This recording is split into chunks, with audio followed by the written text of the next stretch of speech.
시편 105편 17절로부터 22절 말씀까지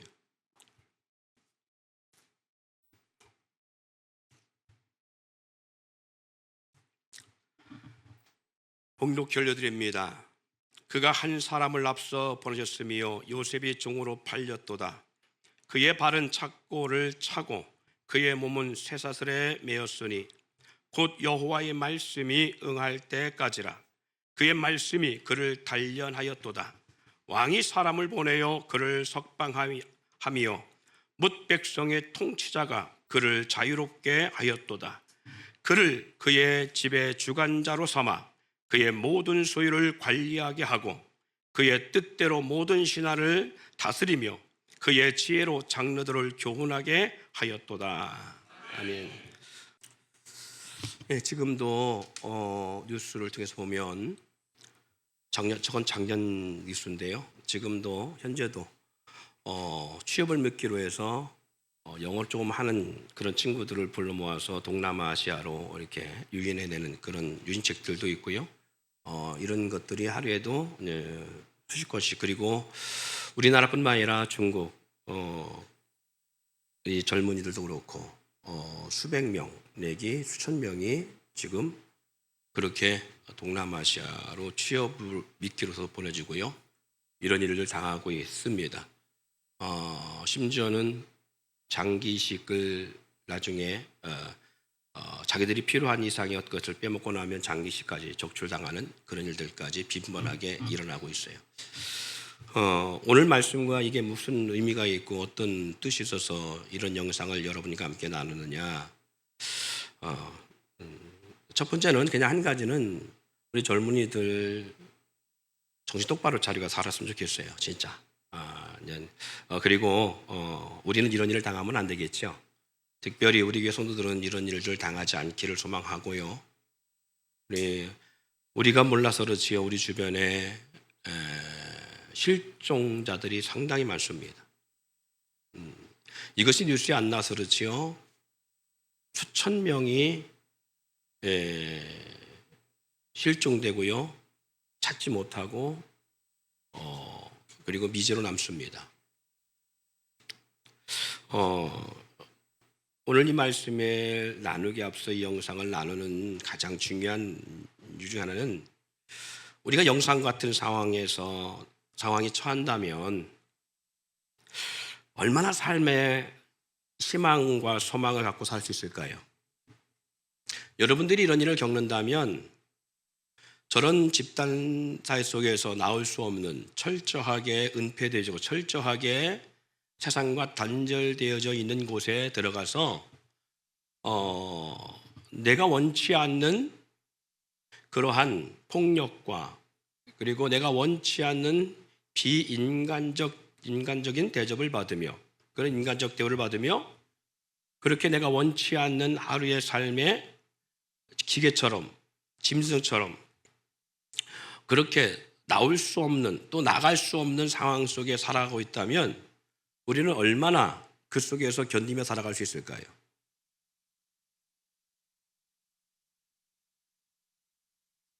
소망이 있을까요? 한번 생각해 보세요. 여러분 소망이 있겠는가?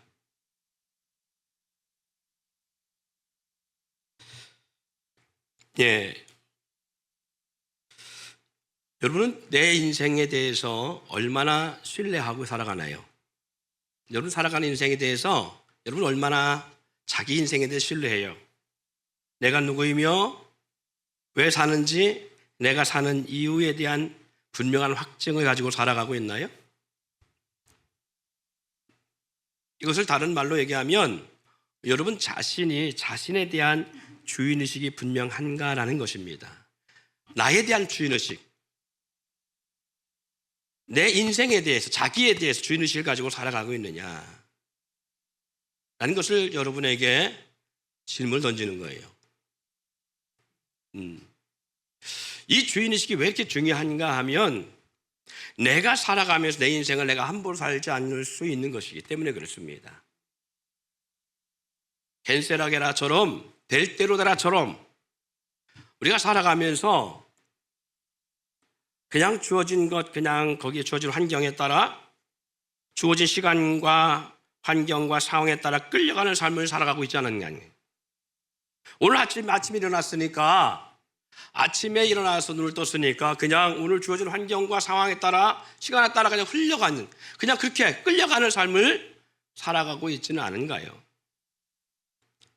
타인에 의해서, 타인에 대한 의식, 그 타인, 내가 그 좋아하는 사람이든 아니면 그 사람이 두려운 사람이든 직업 속에서 어떨 수 없이 직장 가운데서 어떤 사람이든 어떤 대상이든 그 타인에 의해서, 타인에 대한 의식 중심 속에 자신을 결정하는, 내가 나의 인생에 대해 내가 결정해야 되는데 내가 결정하는 것이 아니라 타인에 의해서 내가 그 사람 중심으로 내가 결정되어지고 자기 존엄성과 존재성을 타인에게서 결정되어지는 삶을 살아가고 있지 않은가.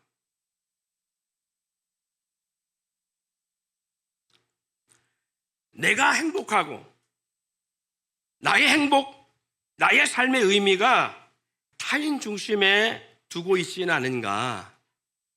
어때요? 그것이 뭐 타인이라고 할 수도 있겠지만 물질일 수 있고 환경일 수 있습니다.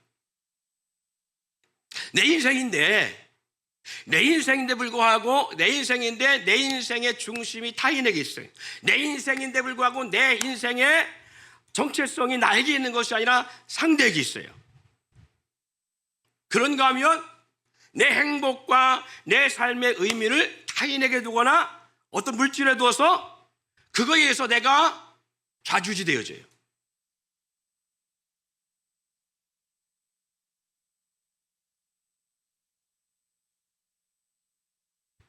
한번 잘 생각해 보세요. 내가 그런 사람 아닌가? 그런 사람 특징이 있습니다. 그런 사람들은 결코 행복하지 않습니다. 행복한 삶을 살지 못합니다. 왜냐하면 나의 인생이고 나의 소중함을 갖고 내 인생의 정체성과 존엄성을 갖고 있어야 되는데 그것이 거기에 나에게 있지 않고 상대나 다른 것에 있기 때문에, 그러다 보니까 그 대상에 대해서 내가 기쁠 수 있고 내가 행복할 수 있고 내가 우울할 수 있고 내가 비참할 수 있어요.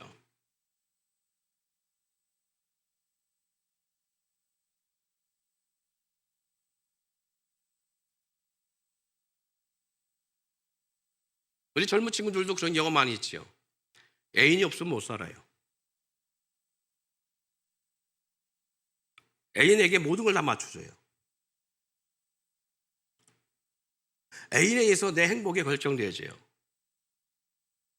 그 애인의 행복을 위해서 내 모든 시간과 물질과 모든 것을 다 소비해요. 내 중심이 아니라 상대의 중심이에요. 어떤 사람 물질의 중심이 되어 있는 사람은 물질 없으면 불행하고 물질 있으면 행복한 것 같고 물질 있으면 삶에 자신이 있는데 물질이 없으면 내 인생의 삶에 자신감을 바닥을 쳐요.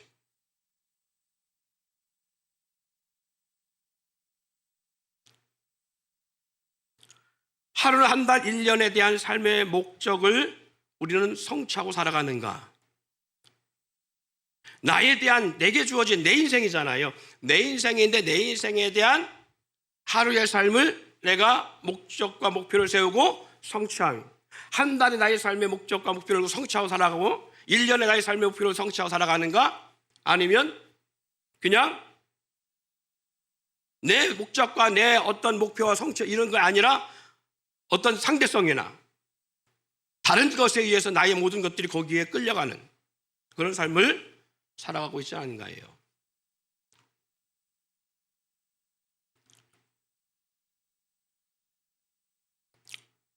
나를 힘들게 하는 사람들에 대한 미움, 원망, 원한 그런 것을 마음에 품고 거기에 매여서 그것으로 인해서 우울하고 그걸로 인해서 비참해지고 그것 때문에 나의 삶의 모든 행복을 잃어버리고 그렇게 살아가고 있는 사람도 있을 수 있습니다. 제가 이 말씀을 서론에 풀어 전하는 것은요, 저도 마찬가지일 수 있습니다. 저도 그래요. 자기 자신에 대한 확고한 정체성을 갖고 살아가야 되는데요, 그걸 갖고 살지 못하면 살지 못하는 사람 특징 중에 모습들이 자기 정체성이 없으면요, 모든 것들이 자기에게 있지 않고 타인에게 있습니다. 상대에게 있고요, 환경에 있습니다. 자기 삶을 부정하며 소망 없는 삶을 살아가게 돼 있어요.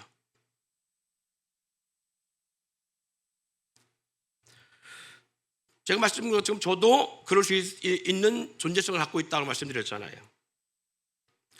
우리는 그럼 왜 나의 정체성, 나에 대한 확고한 정체성과 나에 대한 어떤 정말 그 고귀한 나만의 삶 속에 내게 주어진 나의 모든 것을 내가 긍정하고 살아가지 못하는가?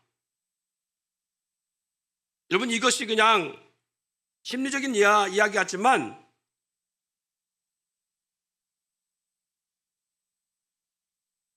여기엔 깊은 오류화가 하나 있습니다. 그게 뭐냐면 신앙생활하고 하나님 믿는다 하지만 실제로는 나와 하나님과의 관계가 정립이 안 돼 있어서 그래요.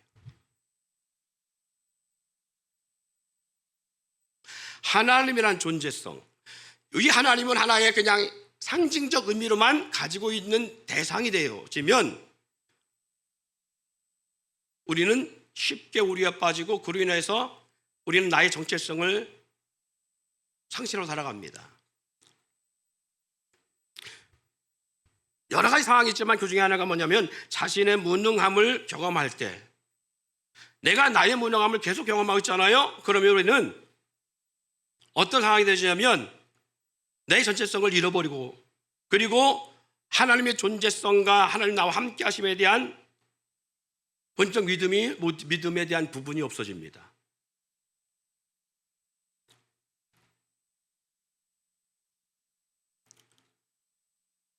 아까 제가 말씀드렸죠. 자기에 대한 분명한 확신이 없고 정체성이 없으면 상대나 환경에 대해서, 타인이나 아니면 어떤 그런 환경으로 인해서 자기 자신을 결정한다고요. 그게 물질이나 도움이 없는 사람, 그런 것들이 환경이 희박해지면 그로 인해서 우리는 자기 자신에 대해 상당하게 포기해버리는 경우가 많이 있습니다. 또 그런가 하면 왜 정체성이 상실하느냐? 시간이 지나도 변하지 않는 조건과 환경들이 대개 나를 치고 들어왔을 때예요. 1년 지나면 뭐가 되겠지. 1년 지나면 뭐가 되겠지. 3년 지나면 이번엔 뭐가 되겠지 하고 하는 끊임없이 시간과 환경, 시간이 지나도 변하지 않는 내 삶의 옥조이고 있는 환경의 조건들이 나를 계속 지속되어지면 우리는 그로 인해서 모든 것을 잃어버립니다. 그 중에 뭘 잃어버리냐? 나의 정체성을 잃어버립니다. 시간이 지나면서 나아지기보다는 더 상황이 악화되거나 나아지지 않는 상황이 지속되어지면, 그리고 그것들이 자기 생각대로 그렇게 1년 지나도 안 되는데 뭐 오래 되겠어 라는 식으로 계속 한 것처럼 되어지는 상황이 되어지잖아요. 그러면 사람은 희망을 갖지 않습니다. 소망을 갖지 않습니다. 낙심하고 좌절합니다. 좀 아까 영상처럼요, 어떤 환경 가운데 내가 자칫 잘못 선택했고 잘못 길을 가는 상황이 있어서 저런 상황에서 딱 매여지잖아요.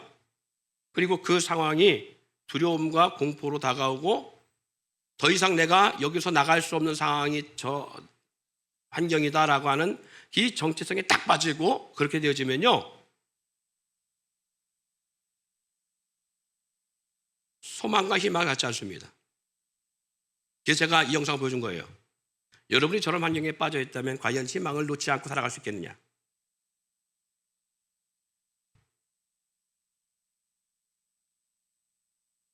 목사님, 그런 환경이 아닌 지금 상황도 희망이 없는데요. 이런 분들이 많을 거예요, 그렇죠?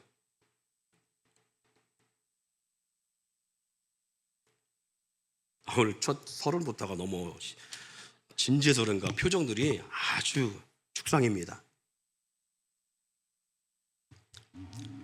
여러분, 이게 참 중요한 부분입니다. 요셉의 삶을 엿볼게요. 요셉은요, 어릴 적 유아기 그리고 아동기를 보낼 때는요, 세속 옷을 입고 아버지의 사랑을 전폭적으로 받았던 친구입니다. 아버지로부터 주어진 화려한 삶이 그에게 있었고요, 누구도 그를 범접할 수 없는 아버지 절대적, 그 당시 때는 족장이 있으니까 그 족장의 군주적 역사 속에 아버지의 독보적 사랑을 받고 살았던 사람이 바로 요셉입니다. 그리고 아버지로부터 그 온갖 극진한 사랑을 다 받았습니다.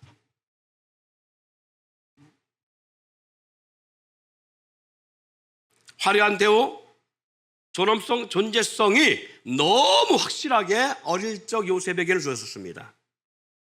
그런데요, 창세기 37장 18절 36절 쪽에 가보면요, 그가 소년 시기와 청년 시기를 맞이할 때에 그는 그 인생의 정반대의 환경을 마주합니다.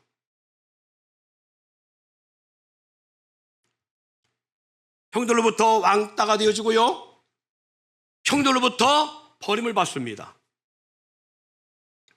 은 30에 노예 값에 요셉이 팔려 나갑니다. 미디안 상인에게.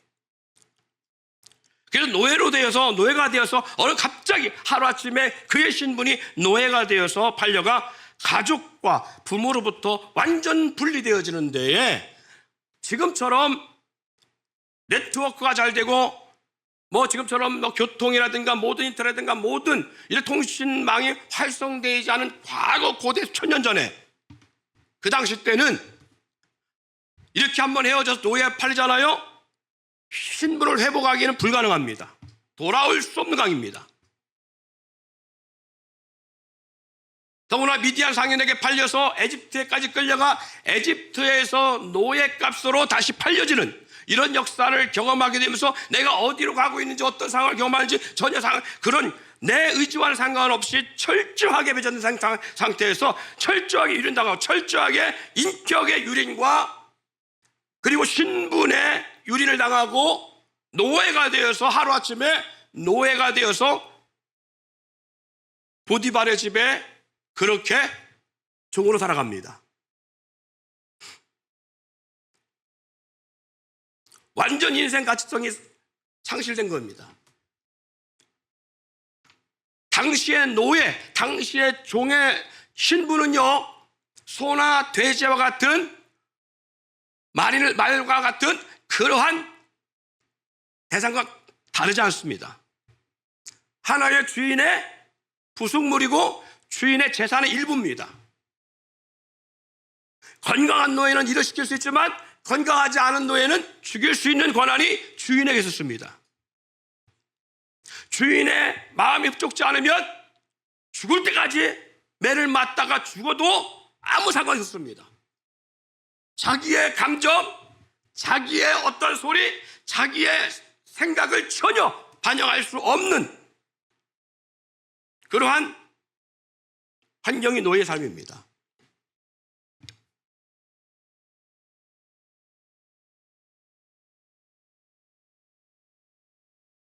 이는 조금 전의 영상과 다르지 않잖아요.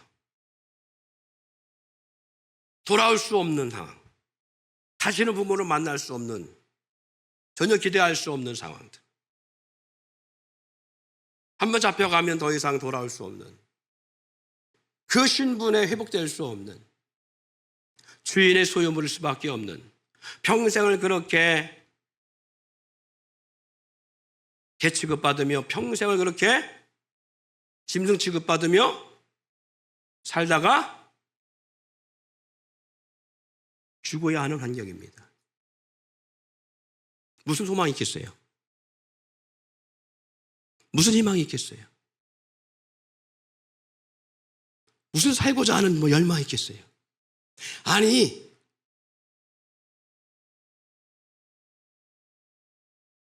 태어날 때부터 공사로 태어나잖아요? 그러면 그냥 세상에 그런 걸로 같이 보인답니다. 그냥 세상이 이렇게 깜깜하구나, 그럴 수 있답니다. 그런데 두 눈 뜨고 보다가 어느 날 갑자기 앞을 볼 수 없는 봉사가 되잖아요. 그럼 인생이 너무 비참해지는 거예요. 앞을 볼 수 없는 상황이 너무 비참해지는 거예요. 그래서 갑자기 앞을 못 보는 분들, 어느 날 갑자기 보다가 앞을 못 보는 분들 몇 분하고 제가 대화를 해보면요, 제일 먼저 오는 게 두려움이래요. 그 엄청난 두려움이 온대요. 눈을 떠도 눈을 감아도 캄캄함 앞에 그 두려움이 엄청난 공포가 몰려온대요. 그리고 혼란해진다고 그래요. 이전까지는 내가 혼자 살아왔는데 이제는 누군가의 의지가 없으면 살아갈 수 없는 상황 같은 것이겠죠. 사랑하는 성도 여러분, 이 요셉이 그랬습니다. 요셉이 어릴 때부터 노예로 태어났다면 내 인생은 이러느냐 하고 살아갈 수 있어요. 그런데 요셉은 그게 아니었어요. 어릴 때는 그 신분이 존귀한 자로 아버지의 극진한 사랑과 절대적 아버지의 관심과 사랑 속에 살아왔던 아들, 그가 원하는 대로 했던, 그가 하고 싶은 말 다 했어요. 형들이 묘해도 그는 하고 싶은 말을 다 하고 살았어요.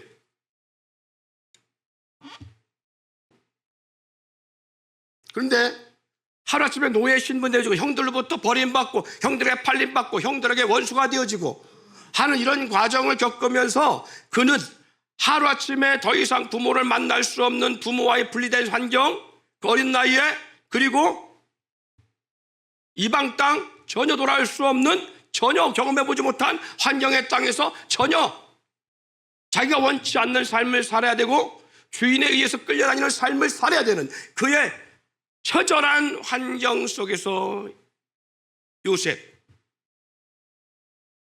무슨 희망이 있겠냐고요.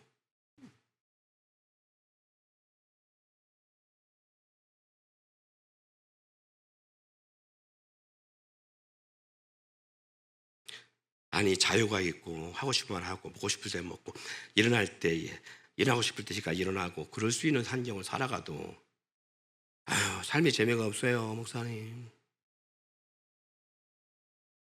빨래서 죽었으면 좋겠어요.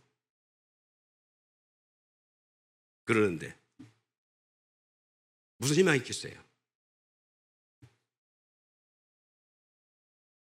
그런데요, 요셉은 여기서 끝나지 않았어요. 살기 위해서 몸부림치는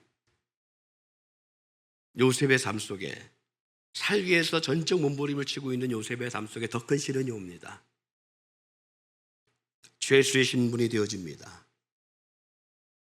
모함에 빠지고요, 안주인 여주인을 통해서 모함에 빠지게 되어지고, 그리고 고발되어지고, 그리고 노예 신분도 부족해서 이제는 안주인을 겁탈하려고 했다라고 하는 성추행범이 되어서 비참하기 그지없는 감옥 신세까지 갑니다. 갈수록 더해가는 그의 환경과 주어진 상황과 그 모든 고뇌와 바닥의 인생을 살아가는 요셉의 삶 속에 무슨 희망과 소망과 기쁨과 삶의 비전이 있겠냐고요. 사랑하는 성도 여러분, 그럼에도 불구하고 우리가 이해할 수 없는 요셉의 정체성을 볼 수 있습니다.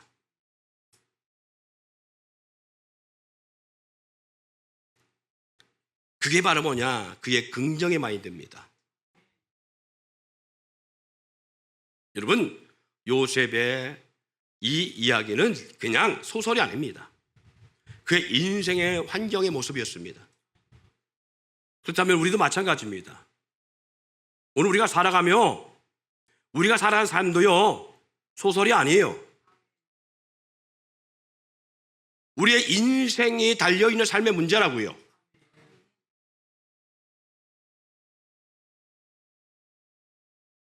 저와 여러분 가운데는 어떤 소망이 있습니까? 어떤 희망을 가지고 살아가나요? 어떤 비전을 품고 살아가나요? 얼마나 삶의 의미와 그리고 긍정의 만들을 가지고 살아가고 있나요? 왜 그게 없나요? 왜 긍정의 마인드가 없고 내 인생이고 내 인생이 내 인생에 불구하고 내 인생에 대한 분명한 정체성도 잃어버리고 왜 살아가고 있나요?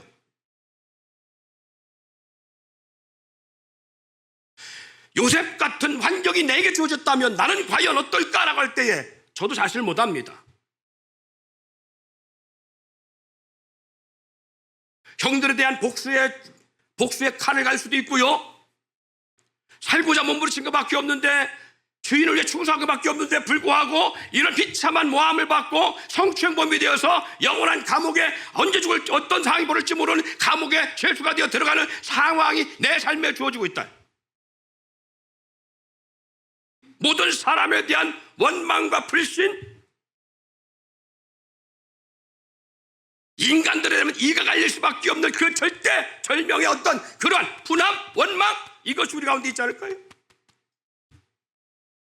아니면 삶의 의미가 없으니까 차라리 죽자 하고 자살을 기도할지도 모르죠.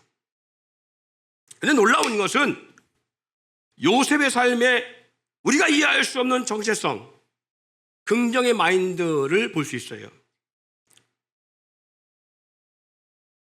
어린 나이에 노예로 팔려가 노예 신분으로 살아감에도 불구하고요, 그는 노예 신분에서도 주인의식에 대한 분명한 의지가 있었다는 거예요. 그렇게 충성하지 않아도 돼요. 아무 보답도 없는데 그렇게 충성하지 않아도 돼요. 그런데 이 보디발의 집에서, 왕국 시위대장이라고 하는 이 보디발 집에서 그는 노예의 삶을 살아감에도 불구하고 어떤 노예보다 적극적인, 그리고 노예의 사고가 아닌 주인의 사고를 가지고 살아가요. 그래서 주인이 그에게 무엇을 맡겨도 신뢰하고 뒤를 돌아보지 아니하고 그의 삶을 검증해보지 않을 만큼 그는 주인의 100% 맞는, 주인에게 100% 신뢰하고 충성된 그러한 마인드를 가지고 살아가요.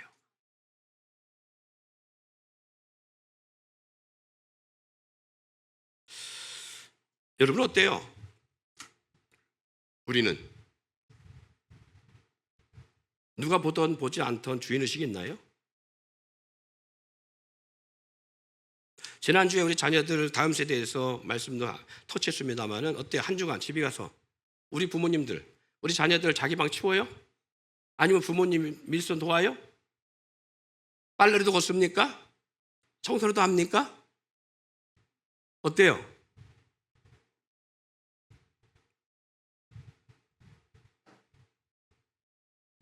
자기 학과름 해요? 아침에 지가 알아서 스스로 일어나요? 깨워주지 마세요. 학교에서 잘리든 뭐 직장 잘리든 깨워주지 마세요. 자기 인생입니다. 자기 인생 자기가 가지고 살아가야 돼요.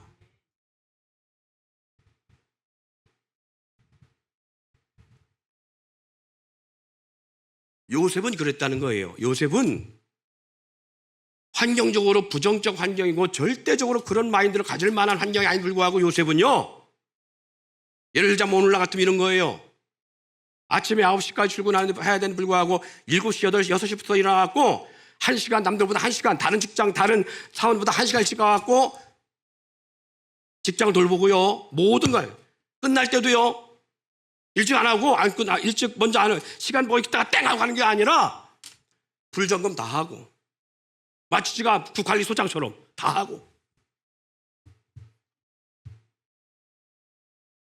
점심시간이 1시간인데 불구하고 그 점심시간 1시간마저도 회사에 어떻게 하면 유익을 끼칠 수 있을까라고 하는 그러한 리더자의 마음을 가지고 있었다는 거예요. 그러면 집에서는 어떠냐는 거예요. 우리가 집에서는 어떤 삶을 살아가는 거냐. 부모가 뭘 시켜놓고 다시 점검해야 되는 상황이 아니라 한 번 맡겨놓고 한 번 말하고 나면 더 이상 2번, 3번 말할 잔소리 하지 않아도 될 만큼 자녀들이 자기의 앞가림과, 그리고 마치 부모처럼, 자녀지만 부모처럼 부모의 마인드 같은 그런 생각과 자녀들이 자기의 생활을 감당하고 있느냐는 거예요.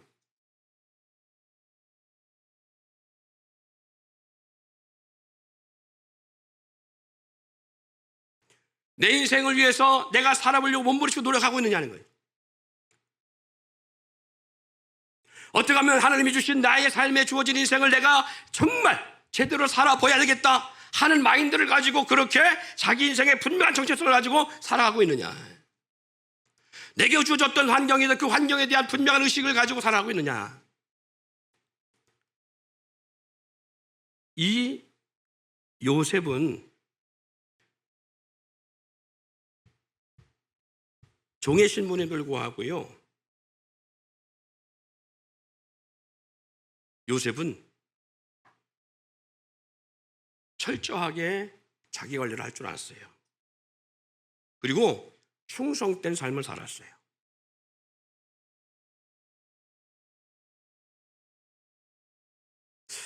자, 한번 우리가 그 당시로 고대로 돌아가 봅시다. 한번 여러분 상상을 해보세요.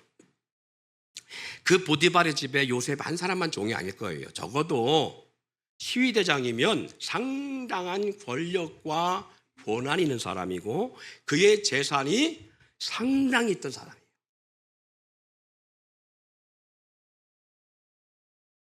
그러면 그 집에는 수많은 종들이 있었어요. 그리고 그 집에 한번 생각해 보자고요. 그 집에 드나드는 사람이 얼마나 삐까뻔쩍한 사람들이 드나들겠어요. 에집트의 군대 대장이니까, 그가 군대 대장이니까 그 집에 얼마나 많은 수려하고 그리고 키가 후려하고 몸매가 기가 막히게 잘 빠진 군인들이 얼마나 많았겠어요. 아니 군대 대장이니까 얼마나 잘생기고 수려하고 기가 막힌 몸매를 가진 사람들이 많았겠어요. 얼마나 그 주인에게 충성되려고 수많은 부인들과 수많은 종들이 충성했겠느냐는 거예요.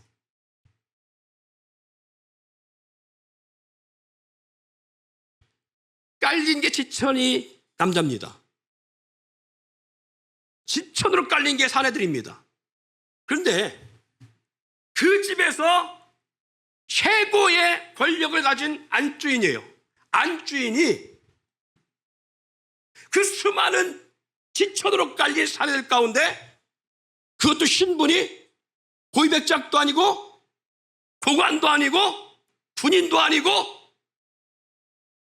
네 집 양반의 자녀도 아니고 혈통적으로 뭐가 있는 사람도 아니고 종이요, 노예요. 그것도 이집트 사람이 아니고 저 이방 땅에서 가나안 땅에서 팔려온 사람이요. 근데 그런 남자한테 빠지겠냐고요. 그런 남자에게 호감이 가겠냐고요. 여러분 여자들이니까 한번 여성들 한번 생각해 보세요. 여성들의 심리는 어디에 있어요? 가련하고 안타까워서 거기 사랑에 빠지고 그 사람에 관심 가는 거예요? 아닐걸요? 그게 아닐 겁니다.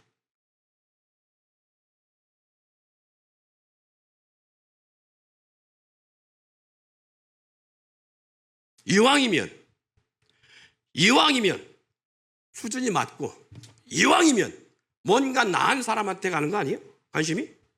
근데 자기 마음에 들지 않아서 내가 원하는 대로 되지 않았다고 해서 이 여자는, 이 안주인은 이 요셉을 모함 세워가지고 성추행범으로 한 방에 보내버립니다. 이런 여인이 뭐가 부족해서 종한테 관심 갖고 종을 사모하냐고.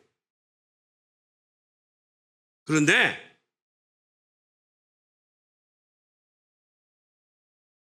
그와 죄과를 막론하고 요셉같이 특이한 신념을 가진 사람이 없어요. 이 정도 돼야 뭔가 관심이 갈 수 있는 대장이에요. 아니 노예로 팔려왔는데 신분이 노예고 삶이 절망적인데 얘는 아침에 눈 뜨자마자 찬양하라고 노래 불러. 뭔가 좀 기쁨이 있어. 그 친구 곁에 가면 뭔가 노예인데도 불구하고 다 은혜를 걸 누려봤는데 불구하고 기쁨이 없고 삶에 소망이 없는데 얘는 소망이 있어 보여.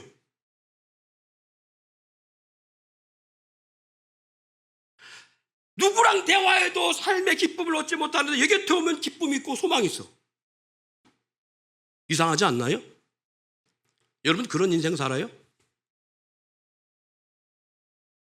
부탁합니다. 요셉 같은 마인드가 있길 소망합니다. 정말이에요. 오늘 이상하게 분위기가, 오늘 비 온다고 그랬어요? 아니 혼내키는 것도 아니고 지금 그런데 불구하고 분위기가 쫙 가라앉아가지고 제 몸이 지금 좋지는 않아요. 제가 오늘 끝나고 나면 좀 잉무초를 좀 삶아 먹어야 될 것 같은, 물을 좀 먹어야 될 것 같은, 더위를 먹었는지 저도 막 오늘 아침 너무 힘들더라고. 근데 여러분이 지금 그런 상황인 것 같아요. 막 제 몸이, 근데 강단에 올라오면 달라지거든요. 근데 여러분 보니까 여러분이 지금 그런 상태인 거예요. 쫙 쳐져가지고 왜 여기 와서 앉아있나 하는 막 이런 막, 사랑하는 성도 여러분, 보세요.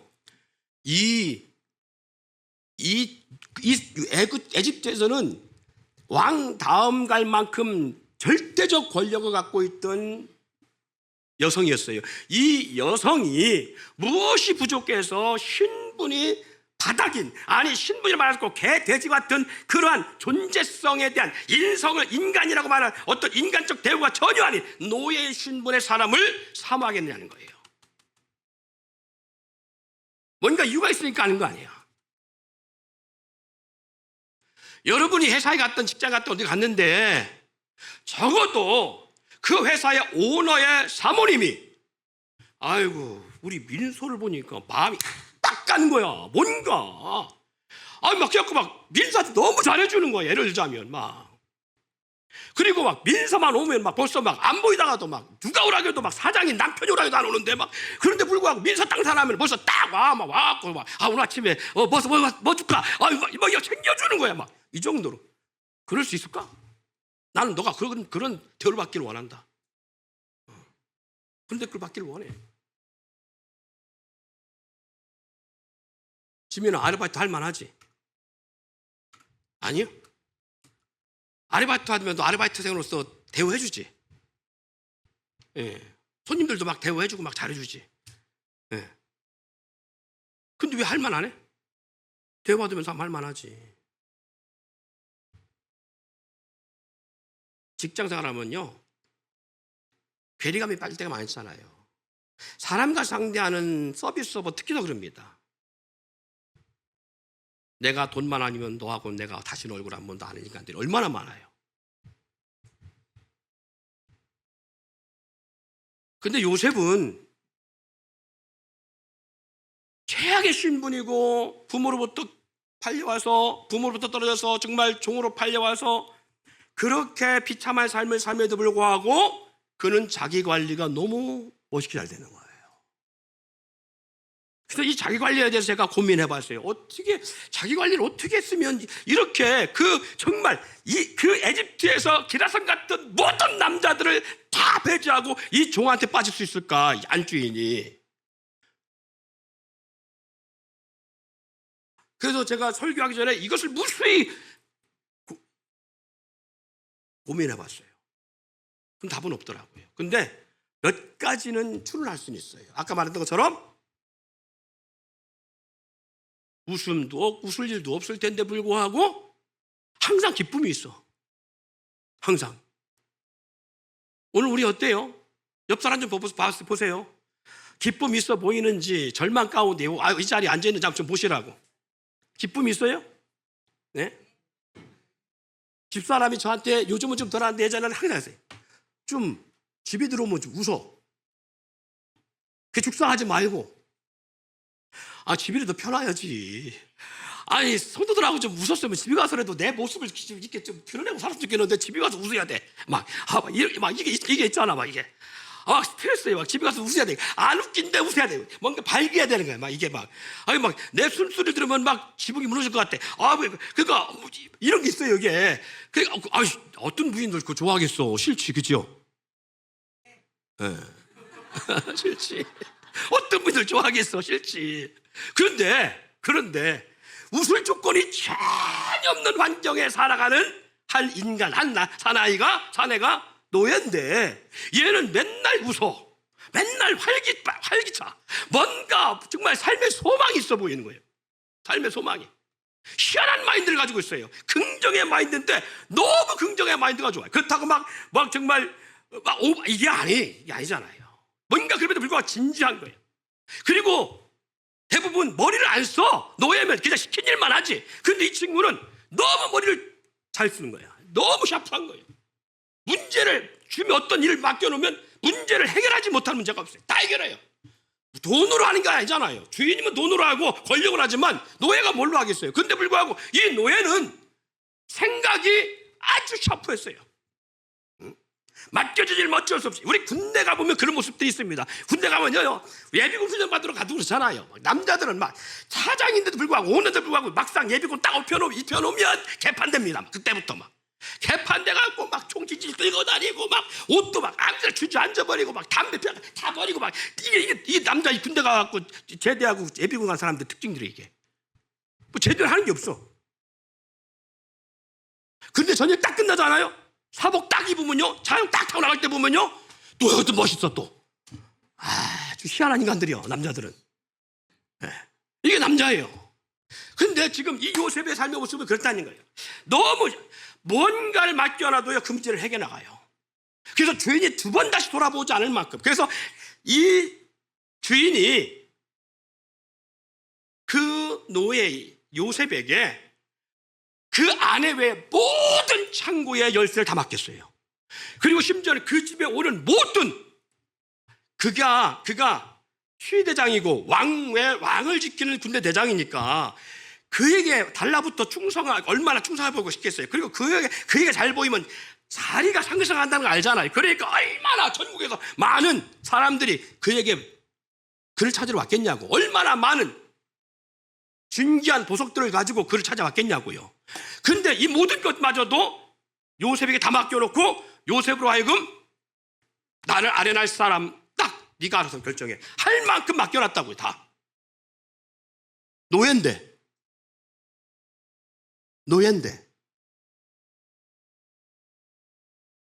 그러니까 뭔가 달라요.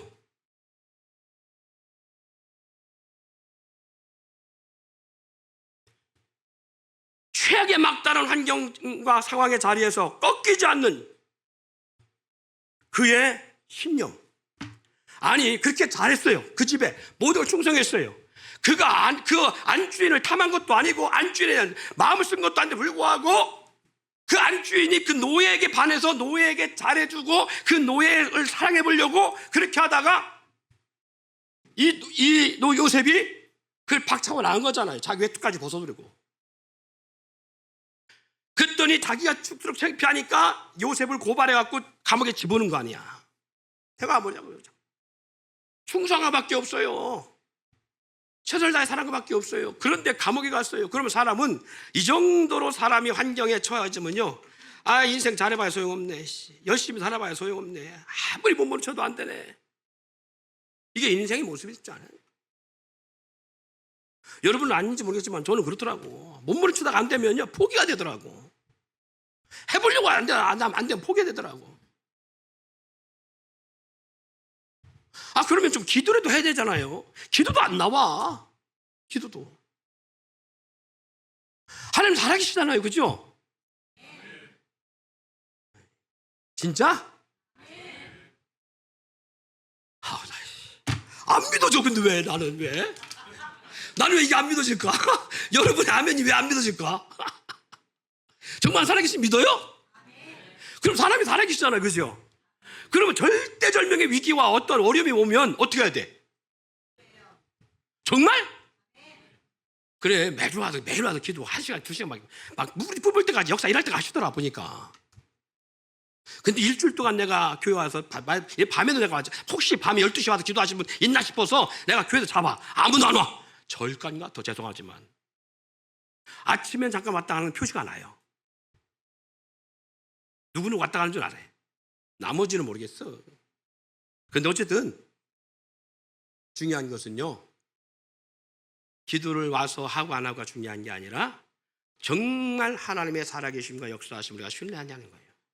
근데 요셉은 이 절대절명의 환경과 상황에 도래했음을 불구하고요, 요셉은 꺾이지 않았어요. 야, 이게 살아봐야 뭐하냐, 차라리 이 감옥에서 내가 목매 죽지, 이게 아니었어요. 그래서 감옥에서 얼마나 또 열심히 또 자기의 삶을 감당하고 자기의 인생을 컨트롤하고 살아가고 자기 관리를 잘했으면 이 감옥의 간수장이 요셉을 발탁합니다. 발탁해서 요셉을 감옥 전체 죄수들을 돌보는 일을 맡겨요. 감옥 전체 죄수들의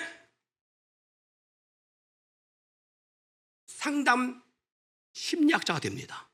그들의 모든 고뇌를 다 듣고 상담해주는 그러한 상담가로 요셉을 세워놓습니다. 그러니까 술 맡은 관원자, 떡 맡은 관원자의 그 관원장의 자기들의 꿈 고민하다가 요셉에게 털어놓고 요셉으로 하여금 꿈의 해석을 받잖아요. 나중에 그런 환경 때문에 다시 왕의 꿈을 해석하는 요셉이 되어서 총리가 되는 역사까지 올라가잖아요. 할렐루야. 보세요. 절망 가운데 자기의 삶을 비참하게 생각하며 한탄하며 살아간 사람은 미래를 볼 수 없지만 요셉은 그렇지 않았다는 거예요. 어떤 환경에 있든지 어떤 상황이 있든지 그 자리에서 요셉은 자기의 삶을 감당했어요. 자기의 자신을 잘 컨트롤하고 자기 관리를 잘하고 충성된 삶을 살았다는 거예요. 사랑하는 성도 여러분, 흔들지 않는 비전과 믿음의 의식이 요셉에게 있었다는 사실을 우리는 알 수 있습니다. 제가 오늘 이 말씀을 여러분과 나누는 이유는 바로 여기에 있습니다. 연약한 인간으로서 어떻게 요셉은 이런 모습이 가능했을까? 같은 인간인데 우리는 조금만 뭐가 안 되고 한동안 뭐가 안 되면 포기해버리고 말고 그냥 낙심해버리고 좌절해버리고 스스로 불행에 빠져버리고 스스로 부정적 인생이 돼버리고 긍정의 마인드를 사라져버리고 하나님 있는데 불구하고 하나님에 대한 의지와 하나님에 대한 확신과 하나님이 나를 사랑하신다는 그 확고한 믿음 가운데 있지 아니하고 하나님에 대한 의심마저도 사라져버리고 세상 믿지 않는 사람과 다르지 않는 환경과 그런 마인드를 가지고 살아가잖아요. 그런데 어떻게 요셉은 이게 가능했을까? 사랑하는 성도 여러분, 그래서 오늘 드리고 싶은 말씀이 말씀입니다. 요셉이 이렇게 된 것은요, 그 형들과 다른 게 있었습니다. 그 형들도 아버지 밑에서 자라고 살았고 아버지의 교를 들었지만 형들과 다른 게 있었어요. 그게 뭐냐? 하나님을 만났다는 거예요. 하나님으로부터 선택과 부르심과 동의 역사가 있었다는 거예요. 여러분, 하나님 만나야 됩니다. 하나님과 나와의 만남이 1대1로 있어야 우리는 어떠한 환경 속에서도 하나님에 대한 기대를 꺾지 않습니다. 그런데 설교를 들어서 갖고 되는 게 아닙니다. 말씀을 들어서는 이론에 불과합니다. 하나님의 말씀을 아무리 설교를 듣는다 할지라도 그것은 단지 로고스에 불과합니다. 그러나 그 말씀이 나의 말씀이다라고 느껴지는 것이 바로 레마인데 이 레마의 말씀이 다가오는 역사가 있어야 돼요. 하나님을 만나야 내 인생의 삶의 변화가 옵니다. 여러분, 하나님 만났다고 해서 만나는 그 순간부터 잘 되는 것 같습니까? 그렇지 않습니다. 요셉의 삶의 역사 속에서요, 그가 하나님의 역사 속에 살아감에도 불구하고요, 그의 환경은 이렇게 처참하게 없는 환경으로 나락치는 환경의 역사가 요셉의 삶 속에 있었지만 다른 게 있어요. 바로 그게 뭐냐? 대저 의인은 7번 넘어질지라도 다시 일어나느니와 악인은 재앙으로 말미암아 엎드러지느니라. 대저 의인은 7번 넘어질지라도 다시 일어나거니와. 이건 뭐냐? 하나님을 만난 사람은 7번 넘어져도 다시 일어날 수 있어요. 그러나 하나님을 만나지 못한 사람은 넘어지는 순간 포기합니다. 넘어지는 순간 삶의 비를 낍니다. 넘어지는 순간 나에게 그렇게 했던 모든 주변의 사람들, 나를 해코지했던 사람들, 나를 등친 사람들, 나에게 힘들게 했던 사람들에 대한 모든 원망과 그리고 그 사람에 대한 불평과 복수심과 그리고 그 사람에 대한 원한 속에 평생을 살아갑니다. 평생.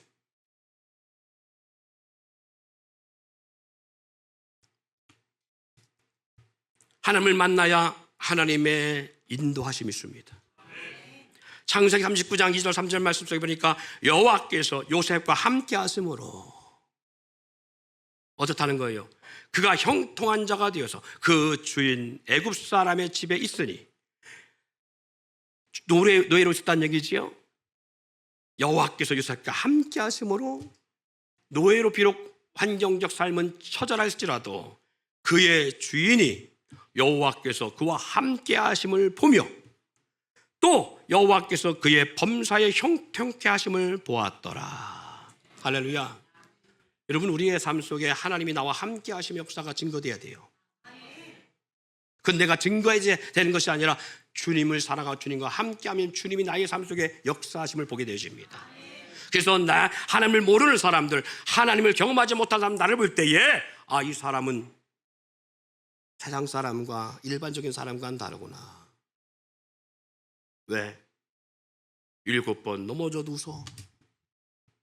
희망을 버리지 않아요. 낙심하지 않아요. 부정적이고 원망하지 않고 긍정을 가지고 하나님의 역사를 사모하고 바라볼 줄 안다. 소망과 비전이 있다는 얘기입니다. 창세기 19장 21절에 보니까 여호와께서 요셉과 함께 하시고 그에게 인자를 더하사 간수장에게 은혜를 받게 하시며, 할렐루야. 감옥 속에서도 간수장이 볼 때 하나님이 그와 함께 하심을 보고 있다는 거예요. 무엇이 그렇게 할까요? 무엇이? 바로 그리스도의 향기겠죠. 하나님이 우리를 향한 때 나타나는 나의 삶 속에서 내가 만난 하나님에 대한 향기겠죠. 그 향기가 우리 삶 속에 드러나야 되는 거예요. 여러분, 어릴 때 요셉은 꿈을 꿨었습니다. 그 꿈 때문에 형들에게 꿈쟁이라고 하는 조롱거리가 멸시거리가 되게 됐어요. 그런데 불구하고 요셉이 어릴 때 그 꿈은 요셉 속에 뭐가 있느냐? 하나님이 나를 통해 역사하실 것이라는 분명한 믿음. 왜 여러분과 제가 하나님 만나야 되느냐? 하나님을 만나야 하나님으로부터 비전 받게 되어지고요. 그 비전을 받을 때에 우리는 어떤 환경 속에서 그 비전을 꺾이지 않는 삶을 살아갈 수 있어요. 지금 이 환경이 나로 하여금 영원토록 주어진 것이 아니라 언젠가 때가 되면 하나님이 나로 비전의 사람으로 만들어 가시는 걸음 기초가 되게 할 것이다. 요셉에게는 분명한 그 역사가 있다는 사실을 기억하시길 바랍니다. 그래서 시편 본문 가운데 105편 19절의 말씀에 하나님의 말씀이 응할 때까지라, 하나님의 말씀이 응할 때까지 하나님은 요셉을 그렇게 연단했다는 거예요. 하나님의 말씀이 그를 단련하셨도다. 할렐루야. 여러분 기억하세요. 오늘 우리의 삶의 역사가 요셉보다는 훨씬 낫지요.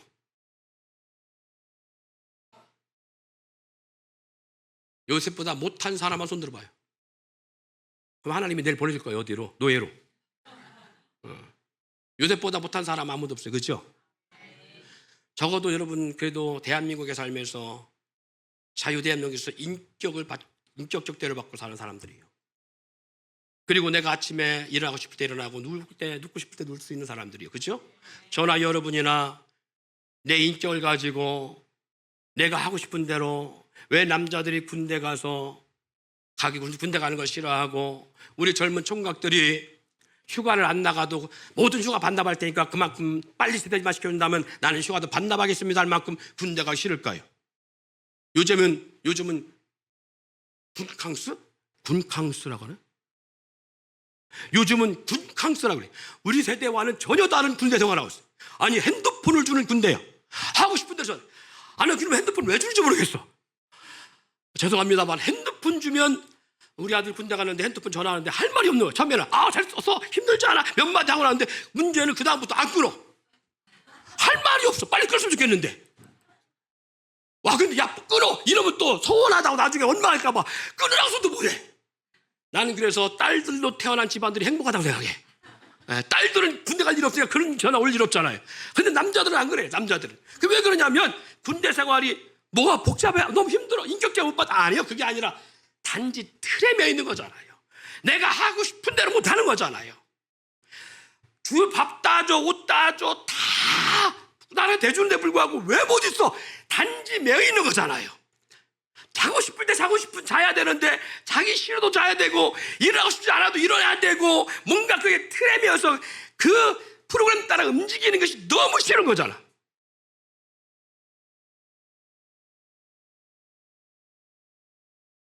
그런데 불구하고요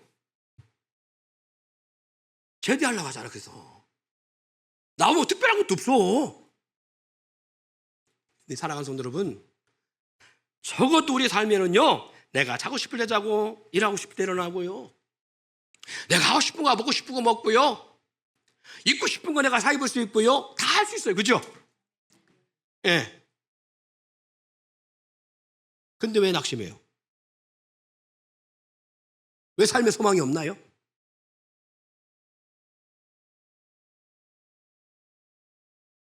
삶의 소망이 없는 이유가 바로 그거잖아요. 하나님을 제대로 만나지 못해서 그래요. 하나님을 만나면, 그리고 하나님으로 만나 하나님의 음성과 하나님의 응답과 하나님의 비전을 받으면 어떠한 환경 가운데서도 우리는 낙심하거나 좌절하거나 포기하지 않습니다. 하나님은 여러분을 사랑하십니다. 옆에 있는 분과 그렇게 축복해 주세요. 하나님은 당신을 사랑하십니다. 그래요. 형들에게 배신당하고 은 30에 팔려 애굽으로 내려가 종이 되어지고 노예가 되어지고, 그리고 하루아침에 죄수가 되어지는 이 절대절명의 위기의 삶을 그가 살아갔음에도 불구하고 훗날 그가 형들을 다시 만날 때 이런 고백합니다. 창세기 45장 4절 5절 찾아보세요. 창세기 45장 4절 5절. 오늘 이 말씀을 마지막으로 함께 나눕니다. 창세기 45장 4절 5절. 같이 읽어볼까요? 시작. 요셉이 형들에게 이르되 내게로 가까이 오소서. 그들이 가까이 가니 이르되 나는 당신들의 아우 요셉이니 당신들이 애굽에 판 자라. 당신들이 나를 이곳에 팔았다고 해서 근심하지 마옵소서. 한탄하지 마소서. 하나님이 생명을 구원하시려고 나를 당신들보다 먼저 보내셨나이다. 아멘. 여러분, 이런 긍정 마인드가 있어야 돼요. 요셉은 하나님을 만났기에, 그리고 하나님으로부터 비전을 받았고 하나님으로부터 하나님의 계획의 역사가 그에게 있었기에 요셉은 고난을 겪어나가는데 왜 쓰러지지 않냐고, 왜 낙심하지 않냐고, 왜 절망하지 않냐고, 왜 자기 인생을 포기하지 않냐고 긍정의 마인드를 가지고 살았느냐. 하나님이 이 또한 나를, 하나님이 나에게 보여준 비전과 꿈을 이루기 위해서 주신 역사련이, 감옥에 갇혀서 억울하게 모함을 받고 감옥에 죄수 신분이 됐어도 그는 그곳에서도 하나님이 뜻이 있겠지, 하나님이 나를 향한 계획이 있겠지, 하나님이 나를 향해 분명히 뭔가 뜻이 있으니까 나를 이곳에 보냈겠지. 그러한 긍정의 마인드가 있었기에 자기 인생을 결코 포기하지 아니하고 자기 정체성을 분명히 가지고 살아갈 수 있었습니다. 사랑하는 성도 여러분, 내가 누구인가요? 나는 누구인가? 보잘것없고 힘없고 뼈가 없고 물려줄 유산 없는 내 부모의 자녀가 되기 전에 우리는 어떤 마인드가 있어야 되냐? 하나님이 나를 위해 당신의 독생자를 내어주기까지 나를 사랑하시고 나를 당신의 자녀 삼으시사 너는 내 아들이니 너는 내 딸이니, 하나님이 그렇게 우리를 지명하여 부르시고 우리를 자녀 삼으신 이 세상 그 무엇으로 바꿀 수 없는 가장 사랑하는 당신의 독생자를 나를 위해 대신 죽게 하시고 나를 구원하신 하나님의 그 사랑, 그래서 나는 절대적 하나님의 사랑 속에, 하나님의 은혜 속에 살아가는 인생이라고 하는 이 분명한 마인드가 있기를 소망합니다. 그렇다면 하나님은 나를 왜 찾아오셨고 왜 선택하셨고 부르셨고 그리고 동행하고 계실까? 하나님은 여러분과 한 번도 떨어져 본 적이 없습니다. 저와 여러분들은 하나님의 음성을 듣기를 싫어했죠. 때로는 주님과 동행하는 것이 거북스러울 수도 있었고, 때로는 세상 것이 너무 좋아서, 때로는 친구와 노는 게 너무 좋고, 때로는 유흥 문화를 즐기기 너무 좋고, 때로는 내가 하고 싶은 것에 정신없이 팔려서 마치 어린아이가 엄마 손잡고 시장 갔더니 이제까지 보지 못한 신세계가 시장 가운데 펼쳐졌으니까 먹고 싶은 좋은 냄새 나는 음식의 냄새가들이 자욱하고 좌우에는 현란하고 찬란한 막 그런 물건들이 쫙 포진되어 있는 모습 보니까 너무 미치게 좋은 거예요. 엄마가 돈 계산하려고 잠깐 지갑을 여는 사이에, 손을 넣는 사이에 거기에 정신이 팔려서 그 화려한 시장거리를 헤매고 다니는 어린아이처럼 엄마가 버린 게 아니잖아요. 내가 거기에 정신 팔려서 엄마의 손을 놓친 거지. 하나님은 우리의 손을 한 번도 놓은 적이 없습니다. 하나님은 우리 가운데 한 번도 떨어져 본 적이 없습니다. 부모는 비록 돈 계산하라고 자식을 보지 못해 떨어지는 순간이 있을지라도 하나님은 내가 세상 가운데 눈이 뒤집어져서 거기에 끌려가는 삶을 살아도, 내가 세상 속에서 무언가에 미쳐서 하나님을 잃어버리고 음성을 듣지 못하고 뛰쳐나가는 삶을 살아도 하나님은 그 순간에도 나를 따르며 나의 동행하고 계시다. 한 번도 나에게서 눈을 띄어본 적이 없어요. 나의 작은 신음에까지도 응답하신다고 하시는 그 주님은 나의 안골의 섬을 아신다고 했어요. 모든 걸 아십니다. 그리고 매 순간 주님 말씀하십니다. 그런데 우리는 주의 음성 듣는 걸 싫어하고 주의 음성을 우리는 듣지 않습니다. 주의 말씀을 듣지 않습니다. 주의 말씀을 무시합니다. 그리고 말합니다. 하나님은 내게 말씀하지 않으신다고. 하나님은 내 곁에 없는가 보라고. 아니요. 그 이유는 딱 두 가지입니다. 첫 번째는 하나님을 만나지 못했기 때문에 그래요. 두 번째는 하나님을 만난 사람이 그런 표현을 할 수 있다는 것은 하나님보다 다른 것에 더 내 눈과 귀가 뚫려 있기 때문에 그렇습니다. 그래서 주의 음성을 못 듣는 거예요. 저는 가족들과 저녁에 같이 밥상머리에 밥을 먹을 때요, 이제 습관돼 갖고 제가 식구들과 밥 먹고 대화할 때는 자동적으로 TV를 끕니다. 집사람이 많았을 거예요. 왜냐하면 저는 멀티가 안 돼. 밥 먹을 때 TV가 보이잖아요. 소리 나잖아요. 그럼 거기에 빨려 들어가지고 옆에 무슨 말은 안 들려. 거기만 보여요. 거기만.